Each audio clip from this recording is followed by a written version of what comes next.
Totanga pa bhuku ra Thessalonika. Siyaqala kuncwadi ekaJohn yabaThessalonika Chapter 4. Isahluko ku4. Toda kumbotarira kuti zvinyi zvinoitika kana Hwamanda ichinge yarira. Bana sakona kuine kwakwenza nxa itilongo selikhalile. Saka unogona kuti musoro wenyaya kana Hwamanda yarira. Ngoba ungathi wena itilongo selikhalile ihloko esifundo. Chii chinoitika Kuyini okwenzakalayo kana Hwamanda ichinge yarira. Nxa itilongo selikhala. Ikona bazalwane. Muripo lama. Itilongo likhala ngesikhathi sedlula ayikufika usuku oluminjalo. Abasindisiweyo ezweni bazobuthana ngebiza phezulu yiso bakhona. Nxa sebenza phezulu nxa sebenza phezulu nxa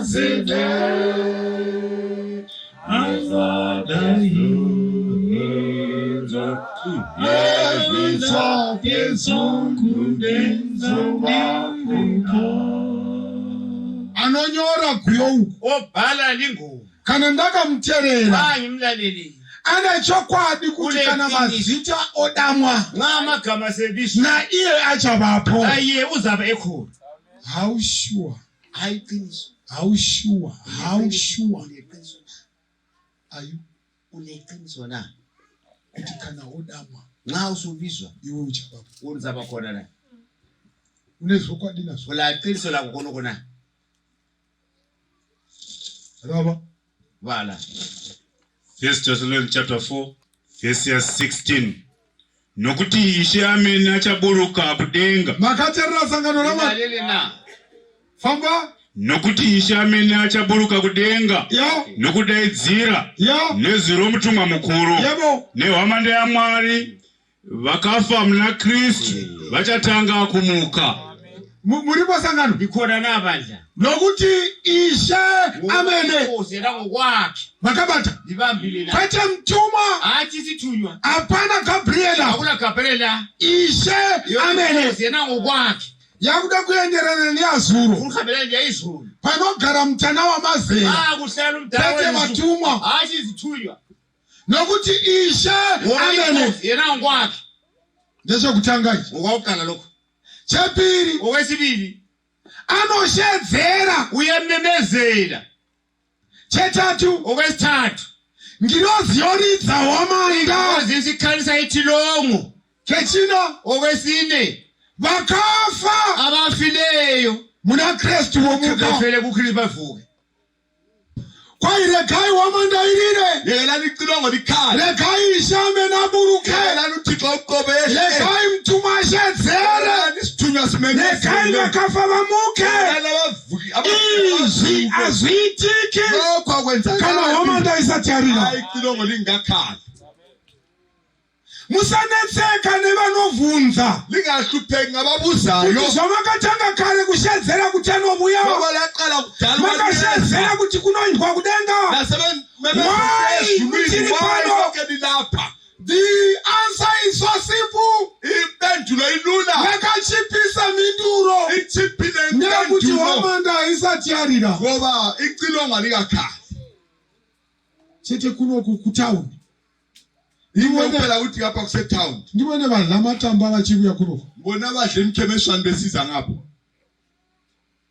madla Lidlela imkhemeshwana. mawawana matamba achona La thola imkhemeshwana yakhona. atoibva izvozvo Sevuthwa yini ngathesi? miti iripo Zikhona izihlahla yakabereka zizele. asayisati yakudlika kodwa zingadleki imhaka yenguba inxa yesikhathi azilemi kuthi hodli akuthi udasoze sidle Sithatha. sizadla asiyimhaka yenguba kodwa indaba yesikhathi nguba ayijayisati yakwana isikhathi sakhona sikagwana ndoda ukuqualify statement yakho ngifuna ukubana istatement iphume kuhleleni njani umkhomana aliphathe ngiyabona buya lapha jaha buya lapha yabala chethe wathothi samana mundi wisisi lo uye umkhomana yeleyo lwana umfana uyagula uncane ukhona yena omncane buya wena ukhona buya hayi athi budi chele asiphumi lapha mumwe ari mdoko phana uye omncane kulalo seduze mbani woza andikurobi andithayi angikho esikoleni wavele mumwe njalo ari mdoko mbichana phana uye ukhona omncane kulalo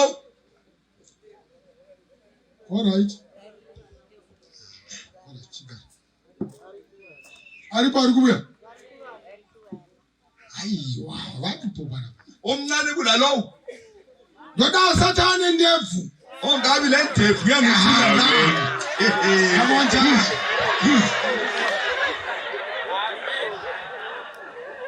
Wari wana jayi yayibona ijaha leli sangana muribo likhona bandla ndoda ubulisa nyayo ngenguba ngifuna ukukhipha isikhathi sami sesikhathi inotendere kuti pachirevu ichi chandakabata ichi liyavuma inothi kulesi silevu kule ndevu mune ndevu kule ndevu khona adzisani dzavonekwa nokuti nguva yadzvaisa asiyabonakali ngoba isikhathi sakhona sikafiki izvozvi tikamurova nochema nesoprano kwalapha singamtshaya ukukhala ngesoprano kodwa kule bhensi la inguva yadzvaisa isikhathi tiasika sakhona asikafiki just a matter of time indaba yesikhathi gare gare tichazvibona masinyane sizakubona apa panapa lapha la pane zvijaya nezvikomana pandakabata lamajahanyana la uyu munhu anomudzimai wake uyu ulomngakhe nalo it's only a matter of time indaba kuphela ubana sikuthole sadheni na ipapa ungadeleli khonapha pamwe ndo vakuru venyika engxenye ngaba ngupresident welizwe ungadeleli wena vandibata sangano liyambamba bandla tathena mfana ndokukhumbira isangano ramani yalicela isu tigere pano thina esihlezi lapha tamirira nguva ikwane sesibelela isikhathi kwane dala sumuke umdala sukume vatumwa vamanye nehwamanda izithunywa zigijime alitsemaposo zitshaya icilongo akhala mavuvuzela badala arine mavuvuzela badala hayi kuphela lisibo bakobulawayo lini lina isini bakobulawayo lini sesihlalele Soweto sesihlezi phezu kweSoweto ngale ground simemezela ukuthi asifuni kumbhulu sithabula thathi libumbhulu phano ekhala mavuvuzela chiricho igijima ibhoso isigijima yakumanya bhoso island muribo likhona mhlalokho kukhala ivuvuzela mzalwane musone rina vuvuzela yacho amanye lologwa ne-archangel isitshazi igilosi yasezulwini jana umazera omira netsoka umdala wezinsuku balobata register bobata abamakiregister amagama esebizwa ndopatichaziva yikho esizakwazi khona lapho kuti simakhaya ndosaka kusabata tisina magede yikho esabatheni singela magede hakuna noveta vanhu akulovetayo nxa singena tamirira kurira kwehwamanda sesimelela ukukhala iko zvino regatikharirane yekela sihlalela muroyi neasingaroyi loyango babe ndawonye ziva kana hwamanda ichikarira icilongo we're selikhala waiting for the sounding of the trumpet yekelani sihlalela ukukhala kwecilongo ndozotakamirira yikho esikumelele rekaitirawe kana hwamanda ikarira nxa icilongo lingakhala yekelani sibale chana umazera anodzika umdala wezinsuku zakwehla kana adzika nxa esehlile wobunganidza vakhe abe sebuthanisa bakhe vakamboenda gokwe lake lahamba egogwe ndokune nzvimbo inonzi gumba marara yikho kule ndawo yona leqanjwa ebizo Unoinda wakadai so udarika zhomba. Uyahamba uthi uyedlula izhombe lapha. Uchena pa Empress Teno. Uthene Empress Teno lapha. Unosika pamwe panonzi pachinyudze usana wasika pa Empress. Kana Kana kuti kukrima. Nome krima lapha. Uchena Ngene ngekrima road. tora mugwagwa woku Blue Gum. Uthatha umgwaqo weBlue Gum. Shinda kucheve kwe. Utsiya khona ngale cheve lapha. Wasika pa Blue Gum. Sufike Blue Gum. Zira uinde zasi. Yehla uye ngaphansi kana. Kune nzvimbo inonzi Gumba Marara. Yikho kuthiwa indawo lethiwa iGumba Marara yakhona. Vakomana venyika ino amajaha leli lizwe butho lenyika ino ibutho lelizwe leli linofeka uniform inegondo goka uniform lekhozi nonzi gondo arishayi othi ukhozi alukhethi likaphotsa linononga marara lingakhutha lidobhizi muboni bavuduka hapana support unit hapa ndini akuna support unit ndikuwa kubetserai kuti mubone zvimwe kuti gondo haribodziri mahara rikodzokera kana likapotsa target rinononga marara ledobha izipi rorasha ramberi bese liyalahla seliphambili denga harina kudaro izulu kalinjalo linavaro vakaita sivumelano noThixo kuti tivabone ukuze sibabone kuti vabunganitswe ukubona babuthaniswe vainde ukubona kuti bahambe tivazive ukubona sibazi rega Hwamanda iri lekela icilongo likhali chiwaisangano nomwana lalilani mandla kaThixo bhera rechikoro ibhera yesikolo ravana vechikoro Sairinia elabantwana besikolo Sairinia haina meaning kuvadhara vari kuinda kudhipa ayila mucho kulana vadala vasihambele edibheni ikarira vachidarika pachikoro so ingakhala bedlule havamanyisi mombe ela vagijimisa inkomo vanozvifambira madiro vasihambele intando ine chirevo kuvana vechikoro ilo lutho ebantwaneni besikolo Hwamanda haina chirevo kune vasiri vokuponeswa icilongo kalina mucho kulaba bangasindiswa mazara lava benisele bala mapisarema chapter 50 verse ya 5 50 kutangira mfumukela kuna khona vanhu vasina hanya nokunatsa ukama hwavo namwari kulabantu abangenandaba kuna vanhu vasina hanya nokuva vanhu vamwari kulabantu abangenandaba vanonatiswa nokuva mukati vavanhu vamwari kuba phakathi kwabantu bakaThixo hamuna kundiwa alingizwanga lini rekai ndikubetserei yekelani ndiphathise ini ndine laki mina ndilenhlanhla mina ndakamboiverenga tsamba yakavhagwa rimwe zuva ngeke ngayibala incwadi ivaliwe kolunye usuku uko kwataigara uko ngale sasihlala khona mavirira uko entshonalanga ngale taisapota zapu sasisapota iZAPU tichingova mjibha yeZAPU siyimjibha yeZAPU taimanyamanya kana vanabhudhi vakavuya sasigijima nxa obhudi sebebuyile taigona kutora information sasithatha information futhi ndokuinda pana 1980 ngahamba ngo-1980 ndokurohwa ZAPU nezanu iZAPU yachawa izanu hallo lezwa zvikanzi vakomana kwathiwa majaha madi kujoina zanu indawo lingajoyinanga izanu ZAPU yadliwa iZAPU sidliwe isu ndobva tang'ara thina sala ndokuti toda gamba rakabata mwana sathi sifuna ikhawe eliphethe umntwana ndokuti toda soja rakabata mwana soje eliphethe umntwana zvikanzi vakomana joina izanu joyinani izanu le ZAPU iri kudliwa iZAPU idliwe le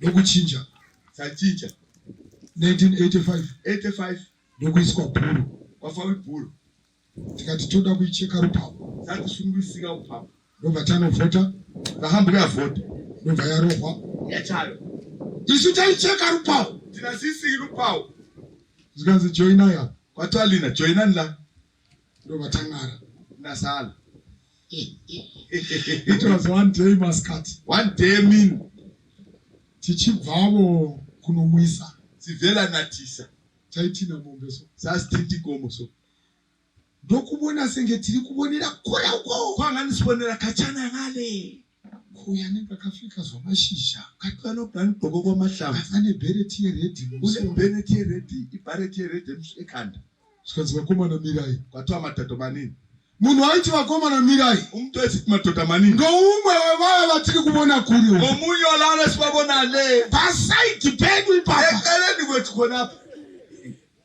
chaitevera tati singasamutariri so ewapedla simkhangela so sasimbheka so tatototarira so sasimkhangela so tabata pasi nedumbu sesilele phansi ngesisu konzi ndipe khadi rezapu bathiwa ngikupele zaphu ngikuphelezana kana usina nxa ungelalo uthi mudze kuti warisiya papi usitshela ubani ulitshiye ngaphi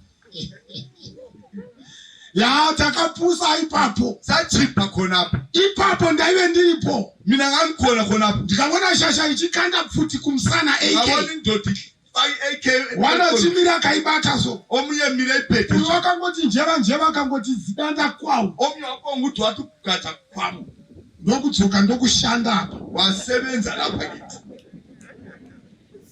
zvinazwa kuti maye ndezvimwe lokalo uthi maye ngokunye lokya unoshinyira uri pa uyashinyira ukhonapho azvina kutitorera nguva akusithathelanga isikhathi tata kugona kuti vhivha zana sasa sikwazi ukuthi vhivha zana taimbosajarara chinda sasajarara sisiyalelani asi pazvakaiwana ngwarati khonapho kwayitora hatina kudzidziswa asifundiswanga kuna vanhu vane nharo apa kunabantu abalingana vanoti mwari achazibonela kwelinye ilanga watamba wrong udlele wrong unobata touch uyabamba itouch wakomana vakonekta kumagetsi vasungura waya amajaha aconnect igate afutubi wayo zabanjwa wena ipapati pabuni asiphumi khona bala wena Mapisarema chapter 50 verse ya 5 yo unganidzirai vatsvene vangu kwandiri unganidzirai vatsvene vangu kunani vangwele vami kimi ivo vakaita sungano neni pazvibayiro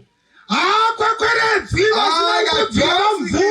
ongavuma anongotora avo vakaita sungano naye vumelwano naye chiwai lalelani imi vakomana kana muchida kuchata imi lina matsaka unotanga wanyenga iwe uyaqala ukhombisa wozonobisa mari dzako ukusiyavela khona ngale usahoita muchato usanwadiwa ungayenzi umchato ungakhonjwa ugoti ndichadhonza kune vanobuya pamuchato uthi wena ndizadonsa ubuye emchatweni hamuna kundiwa alingizwanga kuti ogadzira ma-invitation card ukulungisa ama-invitation card kuunganidza so ubuthanise so kuti ouraya mombe ubulala inkomo kubika rice upheka irice usina wauri kuchata naye ungelothatha naye woti ndichakweva kune vanobuya pamuchato uthi ndizadonsa kuloya bebuyile emchatweni ngalolo suku tokudlira siyakudlela nyama yako tikakusiya isini siyakudlela nyama yakho sikuchiya unjani denga hariti saizvozvo izulu kalenziya khona kuti ndichabona vandichaona variko pasi sizabona enzaongushasha dziripo yesu umazishandi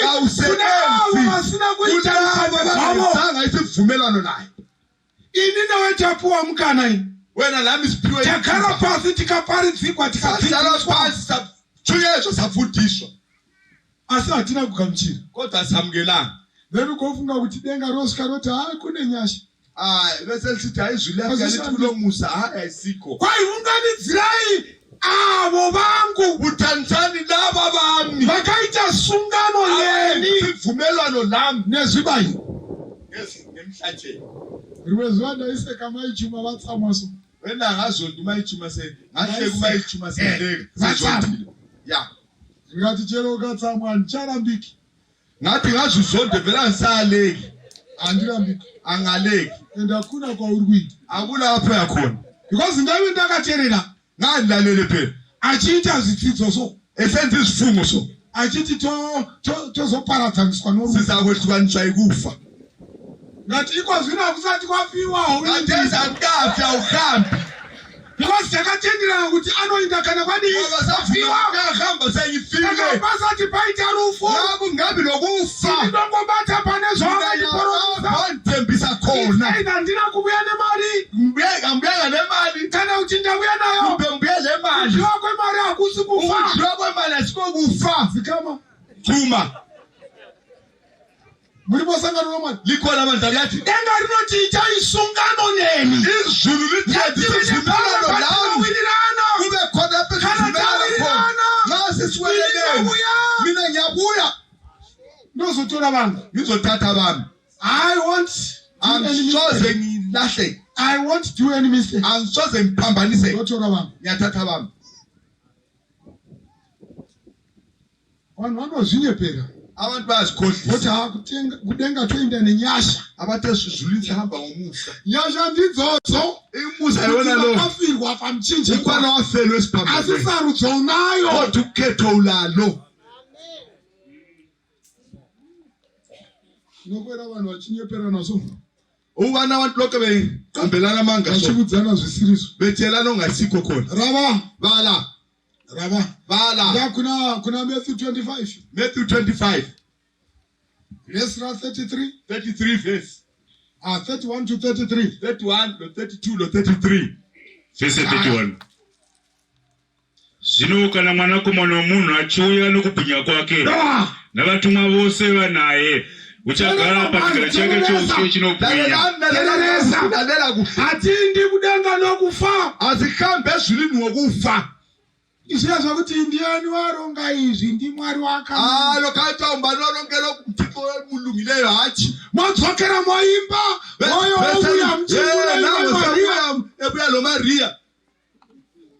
Sanyeperana Bible. Ngakambela abantu Bible straight. Akajeka. Limhlophe libalulekile.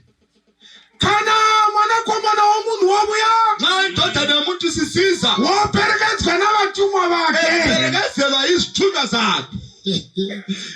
Akasikholise sikhona. Ngathi mbofara i3 pala. Sibona khipha thini pala. Sike sikholise silapha. Phabwiro msuya. Engcwabeni mdalo khani. Varume. Andizivi ukuthi toidana tichiti kudi pastor Makaya ndimungaita language rinani. Makaya inoyanza phela. Andikuti kuti varume vakanzi endai munochengeta guva raJesu. Angikholuta amadoda wathi hamba nengcwabi logcina ingcwaba likaJesu. Yaiva vafana vari pasi. Bale abafana abaphansi. Andizivi kuti toidana toti kudi. Angikwazi ukuthi ayibiza sithi first battalion kana besithi first battalion anti inele likwazi khona ngala language. Kuthiwa yini? Toiti private. Try private le. Paidiwa varume vane umhare paya. Kwafuna abadoda ahlakaniphile lapha. Yenza ndovera Tshuma 1. Izulu la Tshuma 1 Yenza ndokutshuma vangani? 1. Ngilozi 1. 1 ngilozi. Sikanzenda unomutsa. Hamba umvusa. Ava vakati Jehova ripo nepfumo dzavo. Kodwa lembhobho belindile. Vakangogara saizvozvo ndobva kwati ngibehlezwa phambi ukuthi ndokujeka nzvimbo yose yonke ndokutarira ndokukonwa kubona chajeke bakhangela babona nokuita sevakafa muripo likhona yini ari 1 eyodwa manje uJesu kana obuya nxa sesiza wathi kubwinya kwake athi ukukhazimula kwakhe wozoti nekwengirozi dzinomperekedza zonke amawaba zimperekezela kutarira waya usehle ukhangela iwaya lana esiwelda ngayo leyani moto wokuwelda uyakanaakalani ngathi phaxa ulenkani iyo generator inayo nasali generator ilayo iweldi machine sithathe sibone utarire khangela umlilo nolwana amshuka mazilale lana sesukufaka i-brown sugar emehlweni kuchemedzwa neshiwaya ukhaliswa ngokuyiwaya kana mwanakomana womunhu wobuya manje nxa indodana yomuntu sisiperekedzwa navatumwa kwechekezela zingilozi asingilozi awuphumi wena manga awuphumi wena ceda sizwe Verse 31.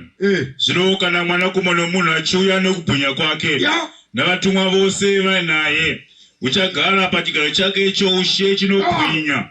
Ogara futi pachigaro chinodi asikazimula.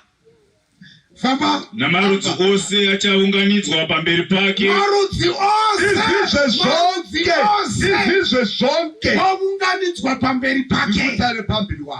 Uchavaravura somufudzi unoravura makwai nembudzi. Wovaravura uzavehlukanisa somufudzi unoravura makwai ehlukanisa izimvu zakhe lembuzi.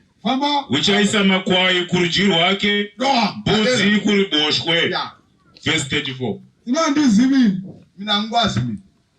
Andizivini. Angikwazi mina. Nenharo dzaunadzo idzi. Nenkalo nazo lezo lezi. ungainda kurudyi wene nharo ungahambe esandleni sokudla wena ngenkani zakho lezi. Ibhayibhili pachena iBhayibhili lisoba lothi murume musoro womkadzi ithi indoda inhloko yomfazi. iwe wothi iwe kana uri musoro Wena ubusisi wena nxa iningiri hethi mina ngiyingwane. kuda kuba pamusoro pamurume kawo Ikufuna uba phezulu kwendoda phela lokho. iwe kana uchithi uri musoro Wena nxa usithi iningiri hethi yacho mina ngilingwane yakhona. kusukira Bhayibhili lathi iBhayibhili likhona ngone ukuhlala ehlane pamusoro pechiruvi kumbe phezulu panokugara nomkadzi ukuhlala lomfazi anokakavara onenkani. esindebele inyithi yona lesindebele rimwe rinothilo ukuhlala lomfazi olenkani kugara nomkazane naro kufana lokuhlala endlini egxagxazayo zofana nokugara nemba inongodonera mvura. ukuthi izulu nxa lisini yanethela yakho nayo inongopinda mvura yorumumba. Xa uhlezi lomfazi olenkani kana wakagara nomkazane naro sokuthi awugoni kupha bamwe sokwane ngoba ukwazi ukunika abanye isipanela kana umkadzi asina ukuthi baphele. nxa umama engatsho ukuthi unike uTshuma isipanela vanosvika vanhu vachikumbira rubetsero bafika abantu becela uncedo. Tshuma wati mai havapo vaenda kumvura uTshuma athi umama akakuhambe emanzini voramba vachingoti nayo vanhu vaMwari asithi vanhu vakaThixo yaponja ngoro ipontshile inqola mavhiri wose onke inamavhiri iyo yaponjera kure kutakurezva nguva dosa isikhathi ukuthi mama aphenduke.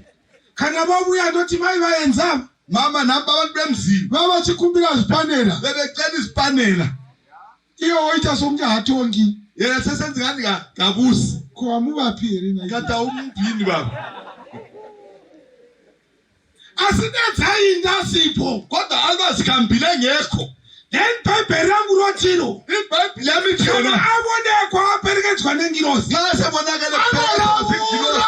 uyalawula anoravula woisa makwai kurudyi izimvu kwesokudla mbudzi kuruboso imbuzi kwesokunene. ndinokumbira kubvunza iwe wakantarei ngifuna ukubuza unongikhangelele wena anoziva kwachainda ndiwe okwazi lapha aza kuya khona nguwe.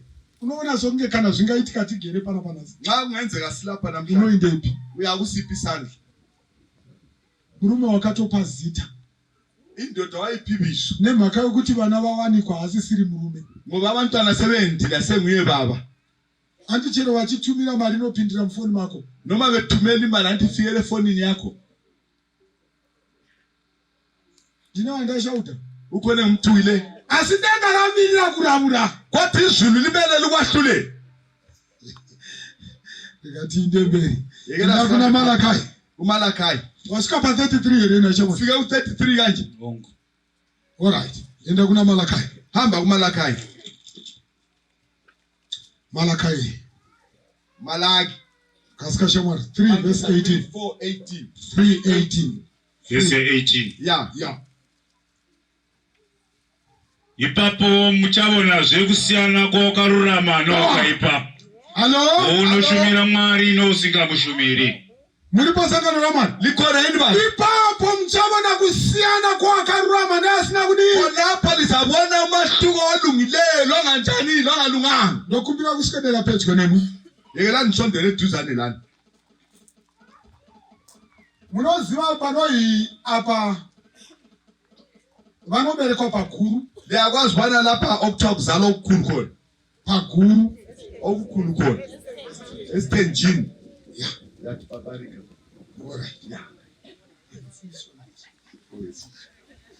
chiwa isangano ramani lalelani bandla zvinhu zvinoita songe zvinofanana asi hazvifanani izinto zenzi ngani ziyafanana kodwa azifanani. mfauko uripo umehluko ukhona. ini ndoberekwa paguru ini mina ngizalwe esitenjini mina mai vangu ndevepiri umama wami wesibili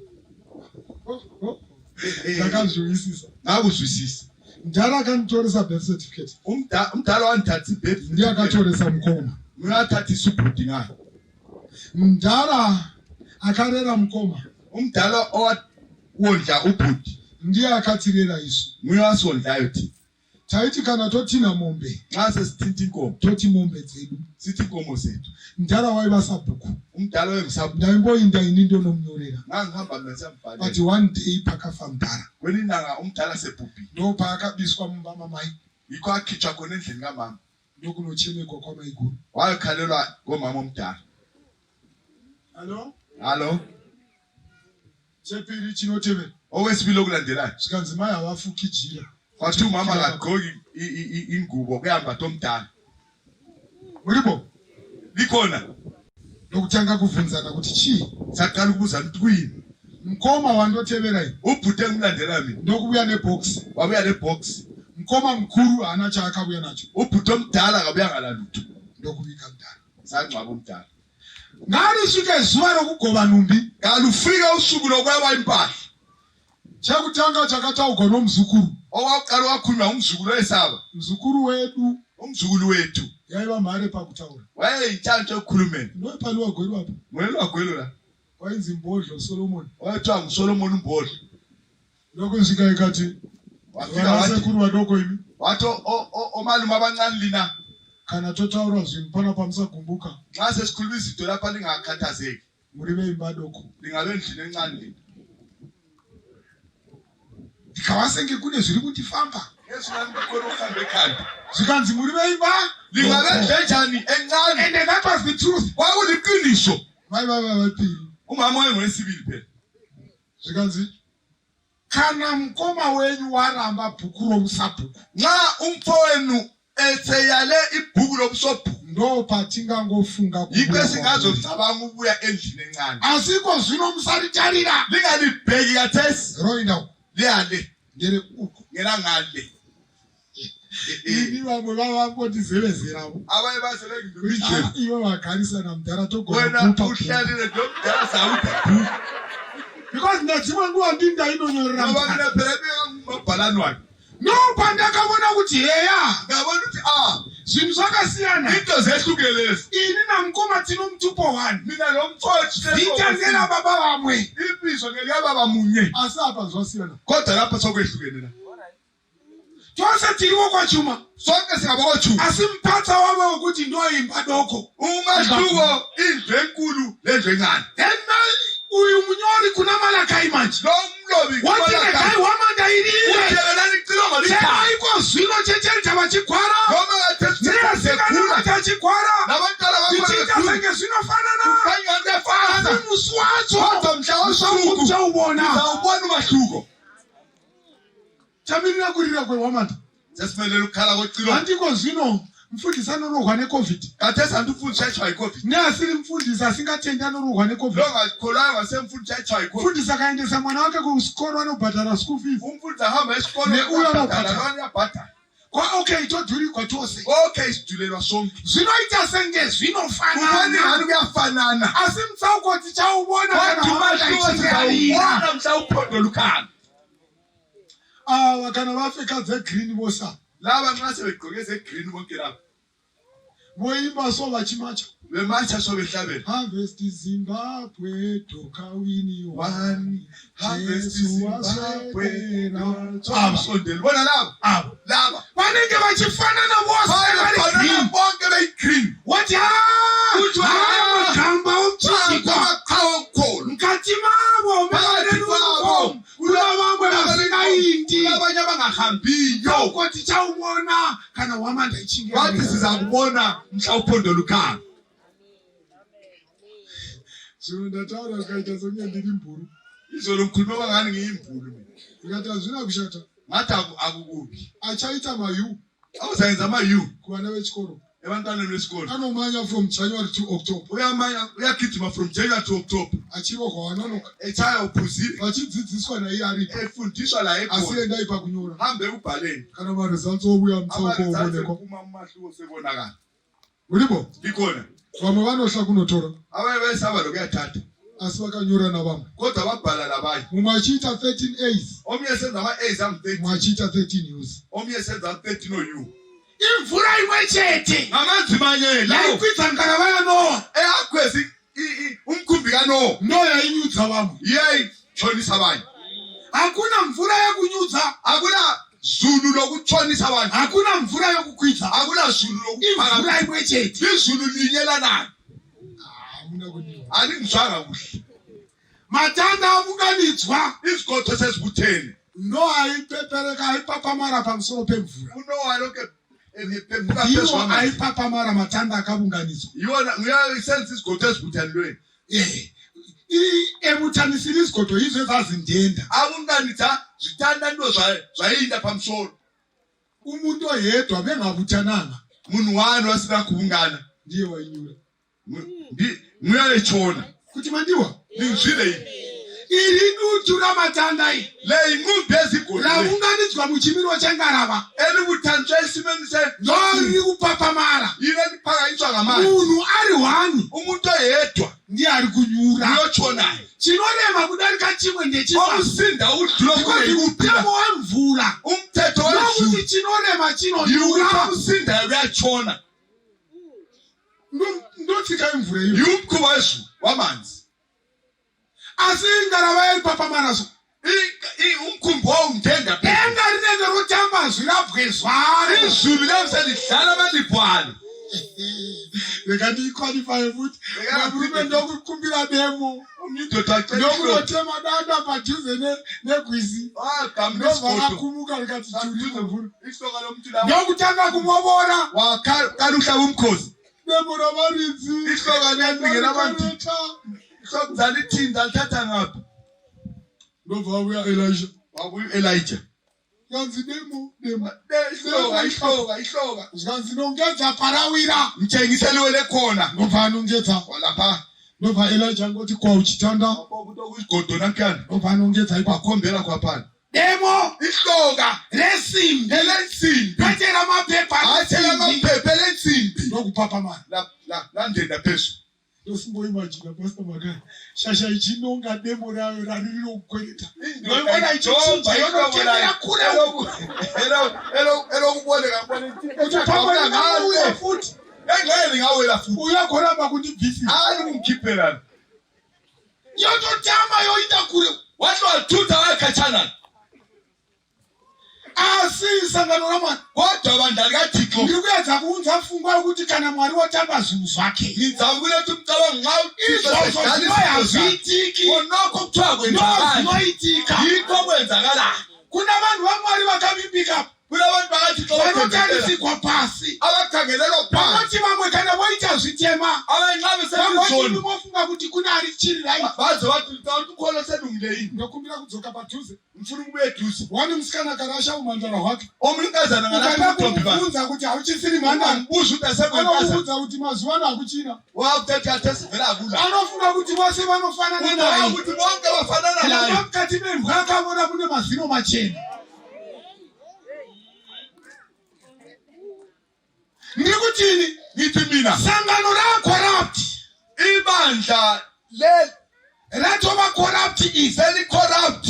Rakanganisika. Seliphambaniseki. Lofanana nembwa iri kutakanyiwa nehonye. Selifana lenje edliwa yiswozi. Zimpethu. Zvani vanhu. Terrorize ngani. Totambura totitarana loss. Sihluphe sithi sizuze iloss. Kumbe silahleke. Denga robuchira. Izulu letha izandla. Makokorokoto kopora. Amhlophe go.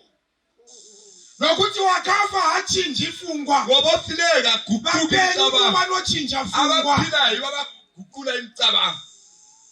Amuna kundiwa. Alingizwanga. Chero ukadzana benzi paguva romtsweni. Noma ungagidiza nka engcwabeni longcwele. Hachinji. Kasantshintshi. Saka denga rinenge raona. Izulu leyo selivumile. Rabashamona. Bala. John chapter 5 verse 25. Verse ya 25.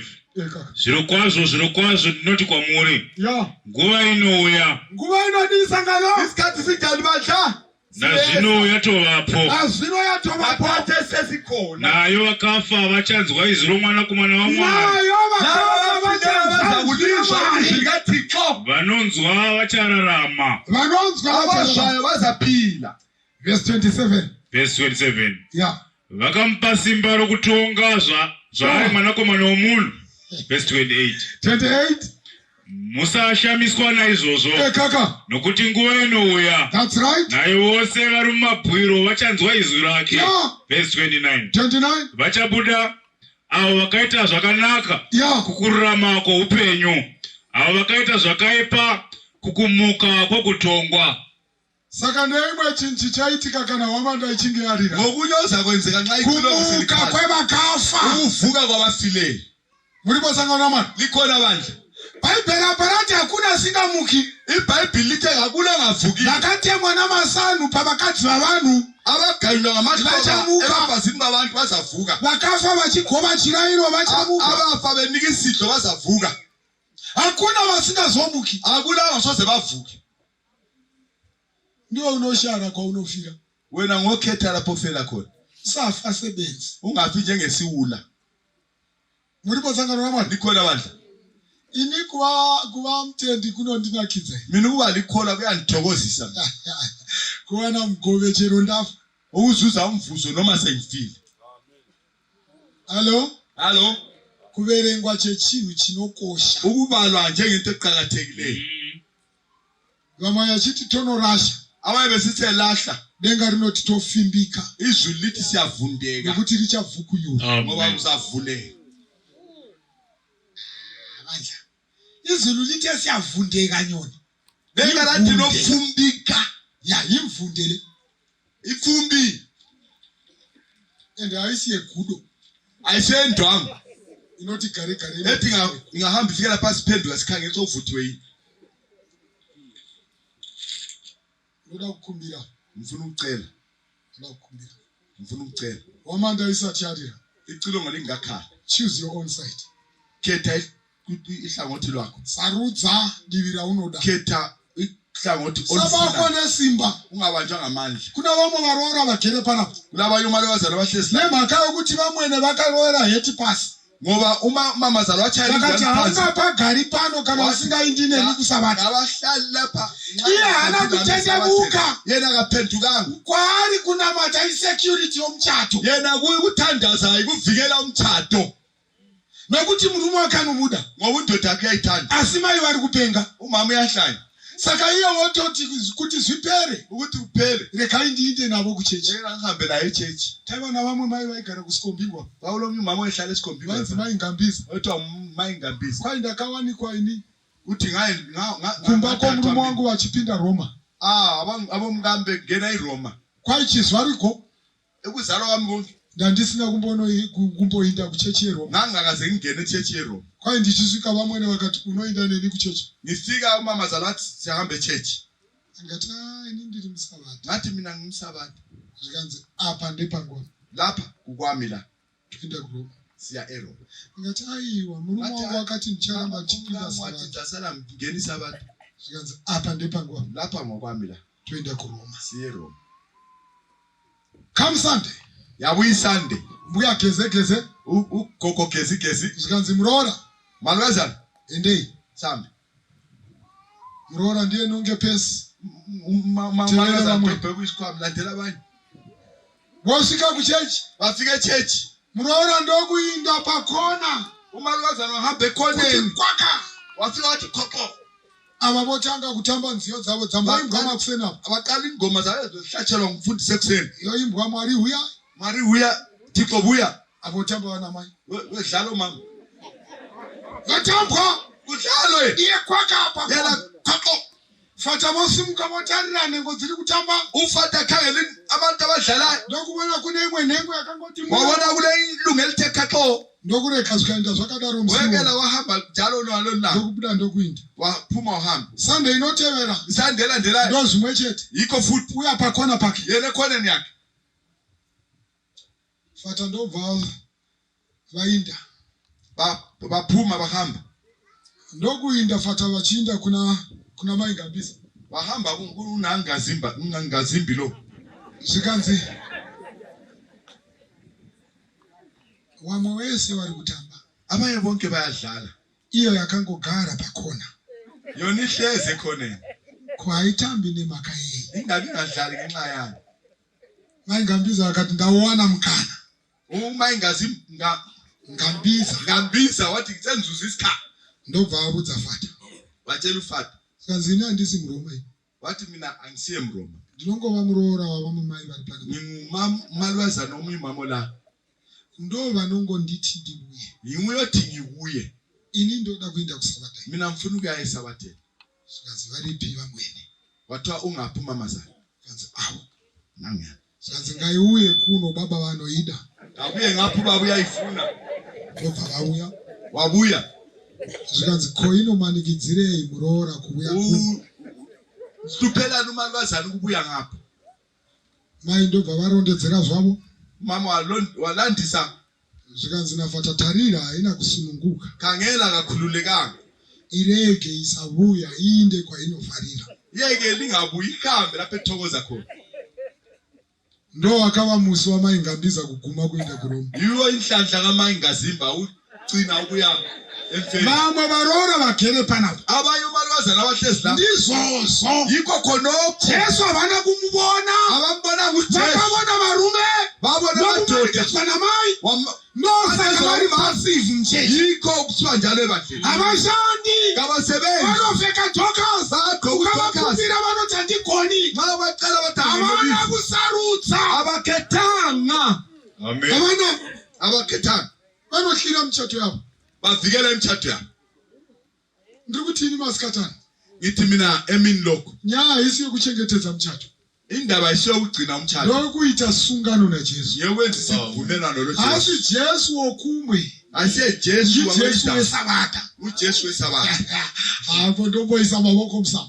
Jesu wesabata. esikhwameni lapho Ndakambotaurira vamwe ndikati if there is anyone ari kuinda kudenga, kunye ozonda ari kuinda kudenga oyezulwini asiri musabata, engasiye emsabatha ngagadzire visa. kalungisa ivisa Ari kuinda seforeigner. uhamba njengeforeigner Zvikanzi morevei? wathiwa litshoni Ndikati nokuti Mwari wacho musabata ngokuthi xa khona umsabatha naJesu wacho musabata. lo jesu umsabatha Saka iwe unoinda chiri. wena uhamba kusobani Zvikanzi mfundisi, mune vhesi inodaro. ule vhesi etsho njalo Ndikati atindi kure. asika tshani Munhu wokutanga kuzorora nesabata. umuntu awuqala ukuphumula Munhu ngesabatha asana vapo. umuntu engabi khona NdiMwari. uthixo Zvikanzi saka kana modaro modi. uthini kanti xa tsho njalo Ukaenda kuna Mark chapter 2. ungahamba Verse 27, 28. 6:7 Jesu wati iye ujesu athi yena mwanakomana womunhu indodana yomuntu ndiishe wesabata. inkosi yesabatha Azvibviri. akuqali Azvibviri. akwenzi Halo? Ndimbotaura politics mbichana. ngeke ngikhuluma politics bichana Azvibviri akwenzi kuti mangwana ukuba kusasa uyu mukomana uyichamiswa. luchamisa Amukari MP wezanu. avuke ngu-MP wezanu Kana achida ku-MP xa efuna u-MP anoita kwake ku-CCC. uyahamba kusisize khona ngani Aliko. amupho phano Makutondinzwira urombo kuti mfundisi waperekwa. zveni kuti ufundise ephelele Ndikuenda kwamakajaira kuti muhwisise zviri nani. lizwisise kangcono Azvibviri. akwenzi Ndiri kuda kukumbira isangano raMwari mfuna ulicela bandla likathi kuti imbogamuchirai Jesu samuponesi. yamukelani ujesu njengomsindisi Imbomuraramirai. ake limphilele Sarudzei as your personal savior. msindisi wakho Muripo? likhona And how it mistake? kabusoza phambanisa Kukukanganwa. ukukhohlwa Pane ngirozi dzinoita chero mamax pamakuva avanhu. kule ngilosi ezifaka lo mama make emangcwabeni abantu Muna kundiwa? alingizwanga Moses afa. umoses efile Ngirozi dzaSatani dzobuya. ingilosi kasathane sezibuya Zikati uyu ndo wedu nokuti wakonewa Kenani. zathi lo ngowethu ngobehleka ikhenani Ndokuwana vatumwa vedenga vakamira. wafica izithunywa zezulu Vakati zibili chokwadira pano pasi wakonewa. liqiniso lapha emhlabeni Asi wehleki imbewu yokudenga. kodwa le Kana inhlayela unenharo verenga New Testament. mbala uNew Testament Patransfiguration. ekuvukeni Paya pakachinja chimiro Jesu. laphana atshitsha khona Vanhu isimilo Jesu. vakaonekwa ndiMoses naElijah. ababonakalayo nguMoses no-Elijah Saka ndoda kukumbirai. mfuna ukulicela kathesi Vanoti Mwari tibetsere. abathixo siphathise Isu tanga chingoindavo kuchechi. thina besibonga ukuhamba nje echechi Tachingotevera. besibonga ukulandela Vamwe tonatigwa nokuimba kwacho. abanye sikholisa Vamwe ukuhlatshelwa kwakhona tonatigwa nehembe dzacho. abanye sikholisa izigqoko zakhona ndosaka tisingadzoreri chegumi, iko singabiselo ke Tshuma, ndosaka tisingapi mpiro, iko singanike ndosaka mnike, tisingabatikani pamabasa acho. iko singabamba Loud cry inobuya, loud cry total ya member involvement yakataukwa, total but member I'm involved taking no part. but angila ngcenye Nemhaka yokuthi ndandisiriwo. ngenxa yokuthi angisiye wakhona. Asimasikatana, Kodwa emini lo I want to rededicate myself. ngifuna ukuzinikela mina uqobo, Ngizinikele kakutsha. ngiziphile phatsha. Kana balipo vanoda Nxa bekhona abazonjalo lokumbira musumuke. sicela liphakathi. Vanoti ndalachira iro kusabata. Ngidlile isidlo esabathe, But andiwisisi kuti ndandichirevesa here. angikwazi bona ngiqinisile na. Asimasikatana ndawana mkana. Kodwa emini lo ngizuzile ithuba. Ndosaka neniwo ndakuda kudzorera chegumi. Yiko la ngifuna ubiselo ke Tshuma. Kusadzorera chegumi azirevi kuti wanga uchishaya. Ukungabiselo ke Tshuma Asi pamwe zvokuti hauwisisi ukama hwako naJesu. Uyona ukuthi awuzwisisi ubudlelwano bakho lo Jesu. Vanoti Mwari tibetsere. Abathi close parties. Ndakuda kuita zviri nani. Ngifuna ukuba ngcono. Kana uri munamato wako iwoyo sumuka. Ngumthandazo wakho lo sukuma. Usanyara. Ungabi lenhloni. Usanyara. Ungabi lenhloni. All signs are pointing home. Zonke izibonakalo zitshengisa ekhaya. Zvizhinji zvatoitika. Okuningi sokwenza ke. Zvishomane ndozvasara. Okulutshwana ikho sokusela. Anytime Hwamanda inogona kurira. Noma ngasiphi liyakhala. Zvapera ikoshedzero. Uphelile emenyezeni. Mwarevesa kuti mazita edu tose kuna treasure aripo. Lithi ukuthi amabizo ethu wonke akhona kuti treasure aripo futhi tombodzorera faithful tithe. Noma ekhona sibisela okugcwele na. Because pane zvimwe zokubatisa zita. Kulo unye okubambisa igama. Pane zvimwe zokurevesa. Ukhona unye okuthiyo iqiniso. Aningati itire nyasha sengano noma. UThixo kasenzele umusa bandle kathi. Nokuthi atizivi pamwe ndokhe meeting yokupedzisela. Ngoba asikwazi nxa ikhe meeting yokugcina le. Ndakambotaura ndiri panapa ndikati ndaiziva. Ngakhuluma lapho uthi abangangisazi. Ya ndaiziva. Inonzi navanhu ndaiziva. Uthi abangangisazi. Ngati kufunga kwebenzi. Ukucabanga kwezanga. Shandisa mkhana we. Sebenzisa ithuba leli. Ndakutofamba. Sengihamba. Kune vakambo vanhengo dzesangano rino. Kulabanye abangamalunga yaleli bandla. Vakadlachira iro mukati mesangano. Badla isidlo vakaimba namachechi choir. Bahlabela la kuma-church choir. Vakafamba pamwe chete nesangano. Bahamba nawo yele bandla. Vakamboenda kumazunde. Bahamba kumazunde. Vakavhura masangano. Bavula amabandla. Vaiva vaparidzi. Babe ngabachumeli. Asi zvinonetsa zvikanena. Kodwa ukuhlupha vakadzokera sure. babuyele emva. Bhaibheri rati Mwari achavunganidza vake. Uthi uzabuthanisa bakhe. Vakaita sungano naye. Awenza isivumelo. Acharavura. Uza wahlulela. Aparadzanise makwai nembuzi. Izimvu lembuzi. Varipo here vanoti ndaiva nhengo iyi. Mina ngangililunga mina. But I want to make it for the second time. Mfuna uphinda njalo kwesibili. Zvakandikona. Kwangehlula. Zvakakona. Lapho kwehlula khona. Asi ndoda kudzoka. Kodwa mfuna uphendula. Chandinodzokera Engikuphendukela. ndechekuti Hwamanda irine ndagadzirisa. Ukuthi phondo lukhale seli. Kana kuchinzi zvapera. Nxa uthasi kuphelile. Neniwo ndinge ndapedza Nami kugadzirisa. sengiqede ukulungisisa. Kana varipo vakadaro. Nxa bekhona abanjalo. Ndokukumbirai. Ngiyalicela. This is your special afternoon. Imini eqhakathekileyo le. Ya, masikati akasarudzika chose. Imini eqhakathekileyo ekhethekileyo. Ndokumbira mufambe mubuye kunoko. Kungcono lihambe lize la. Kana uchiti ndaimbova nhengo. Nxa usithi ngaba Asi lilunga. ndakuda kumutsiridza unhengo. Kodwa mfuna ukuvuselele ubulunga bami. Famba ubuye kunoko. Hamba ubuye ngami. Pastor Makhaya shodeka. So ndela mfundisi Makhaya. Akuda kunamata. Sesifuna ukuthandaza.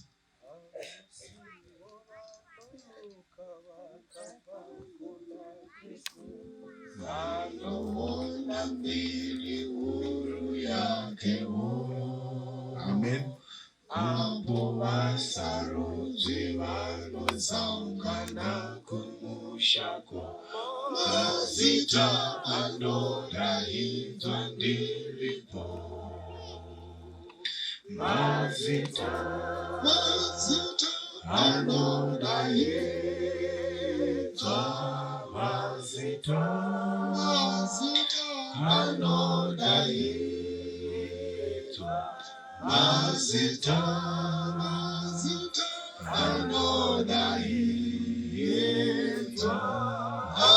anodahidzwa kudenga ndiripo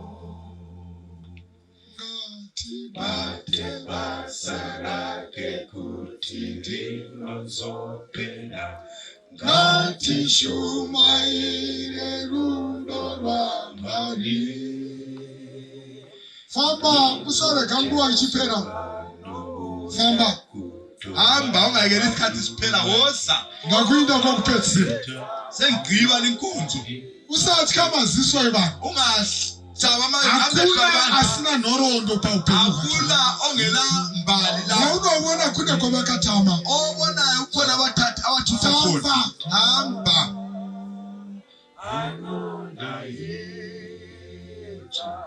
Mazita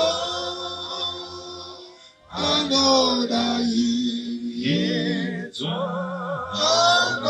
anodaizwa kudenga ndiripo.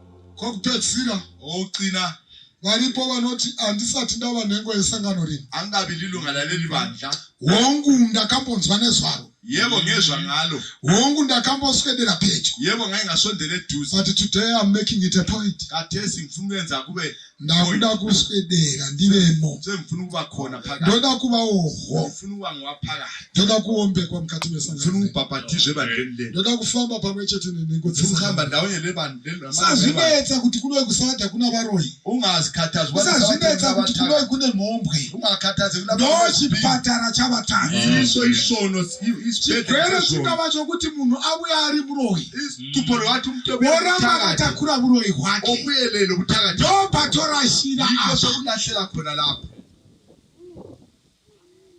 Chechi haisi yavatsweri. ibandla iso labangcwele Ndiye vatadzi vari kutsvaga kururamiswa. ngeyabantu abayizona abadinga ulungisiswa Chechi haisi yengirosi. ibandla iso lengilosi leli Ini ndofara chaizvo. mina ngiyathokoza kakhulu Vanhu vanombonditokonya sokuti naiwe ndiwe mufundisi wechechi isina mweya. abantu babangiqala bathi ngumfundisi webandla elingelamoya Kuti mweya wokudii. uthi umoya wokuthini Zati munonamata pamwe chete navaroyi. anti lithandaza ndawonye labathakathi Ati detati sina varoyi tainamatirei. nxa ade singelabathakathi besiyahambelani kuyathandaza Come on man.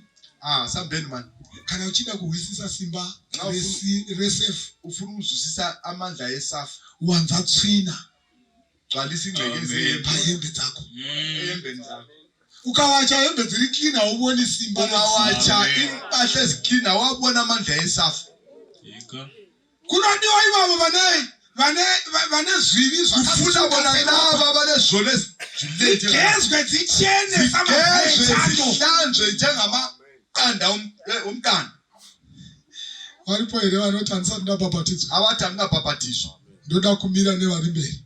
ngicela labaphambili Ndoda kunomira nevari mberi. ngifuna ukuyakuma labaphambili It's either wambofamba phakathi noma pevhiki. ukwahamba phakathi kweviki Uya woza sahla uya. ungesabi ithuba ngelakho Rega timbokudetsera kuponeswa yekela kwako. sikuhluphela usindiso lwakho Come. woza Ivhiki iyi ndeyako. It's a iviki le special ngeyakho Amen. i-special week yakho le ndeyako. ngeyakho Uya. woza Rega timboimbira sose sangano. yekela sihlabelele woza Famba uchibuya. woza wena uhamba thina sihlabelele woza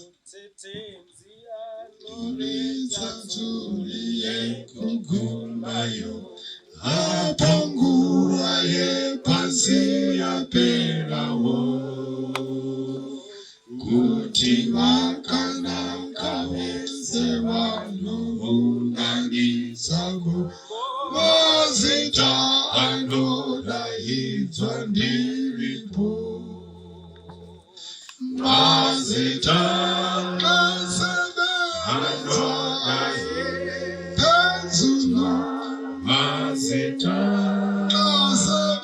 akasevenza penzuno, mazita akasevenza penzuno, benizwa penzuno ngizobakona.